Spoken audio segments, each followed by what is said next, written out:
Join me today for another BattleTech book review, this time the short story The Bonds of Battle by Blaine Lee Pardoe.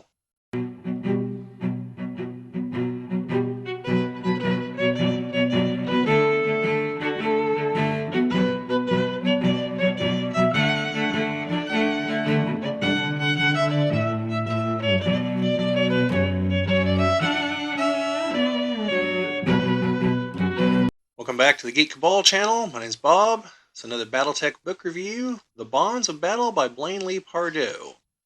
This is a short story that is available in the Clan Invasion box set. This takes place towards the beginning of the Clan Invasion. I believe it's in 3050. Double check on that to make sure. Yeah, 3050. It's one of the worlds in the Draconis Combine that falls under attack by Clan Ghostbear. And the story itself is very short. It's 18 pages, 20 pages. But it does a very good job of illustrating the confusion and terror that the folks of the Inner Sphere felt when they first faced off against the clans. Because you can really feel, through the descriptions and everything, just how superior their weapons technology was, how much of an overwhelming threat they were, things like that. But it also goes into how they fight, as far as preferring one-on-one duel type fighting, which kind of suits the Combine. Of course, in my opinion, both sides are full of crap as far as the whole honor thing. They toss it aside the moment it becomes inconvenient. But you get an idea of some of the other things the clans are about.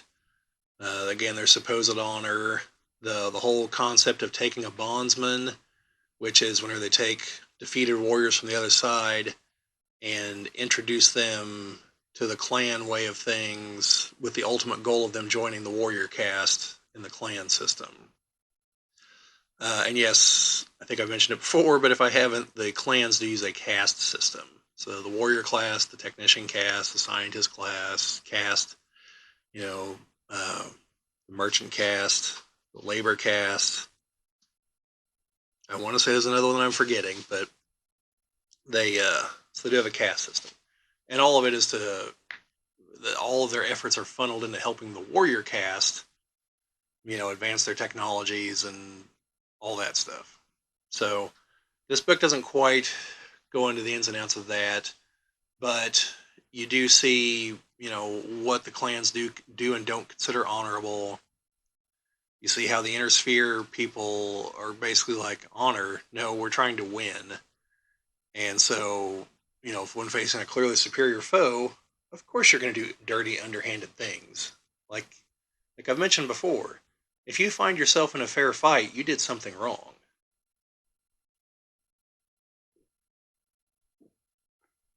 You don't want to find yourself in a fair fight. You want to fight dirty because you want to win. So, the clans theoretically aren't like that. And the Draconis Combine theoretically isn't supposed to be like that either. But, So, like I said, the book does a pretty good job of explaining that, of illustrating what it was like.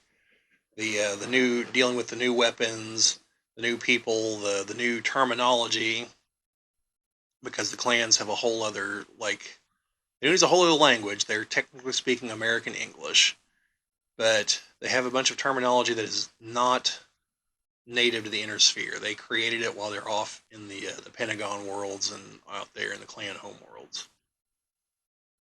So whenever they first show up, the people of the Inner Sphere are like, what the hell's a bachal? What do these words mean? What are they talking about? A trial of possession, So they didn't know what they were talking about.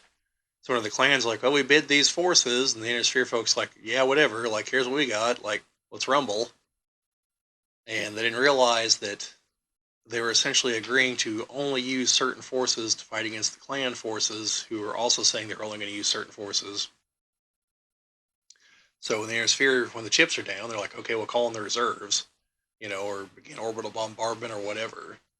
So, it's just entirely different styles of fighting. And, going outside this book, that's a big reason why the clans lost their the the big battle there to halt the invasion, because they on Tukiyid, because they just weren't prepared for total war and things that required like logistics and supply chains and whatnot. Just they weren't ready for it. They're smash and grab types. But anyway, that's beyond the purview of this particular book. So very similar to the other more recent books, there are illustrations here in the back showing the mechs that are prominently featured. Now, they will be called, they have both their clan and inner sphere names, and this book does not list their inner sphere names because they had not been settled yet.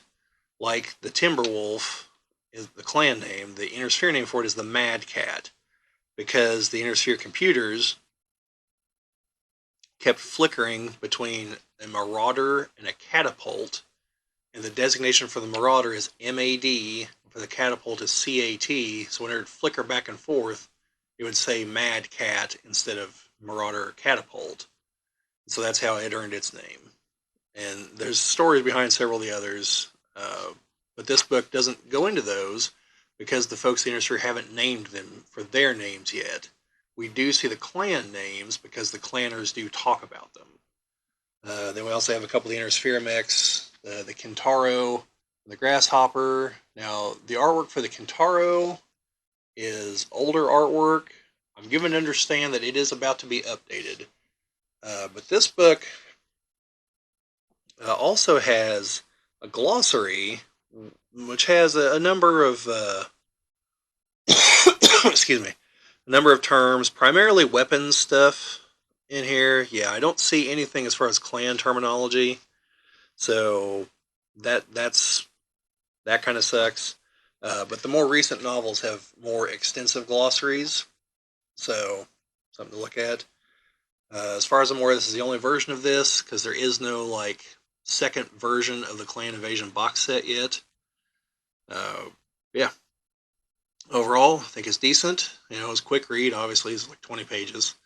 So definitely worth checking out. And as I mentioned in the other video, if you don't own the box set and don't want to buy it, you can probably find these really cheap on the secondary market, either on eBay, Fortress Miniatures, or Ares Miniatures. Those are both individuals who sell a lot of BattleTech stuff. I think they both carry the internal contents from the box sets because they, gutted them for the miniatures. But they had all the other parts, the maps, the dice. So I know Fortress does, I think Ares does. And I'll link all those down in the description as well as the other little books here in this series. So anyway, definitely worth checking out. And, just remember, no guts, no galaxy.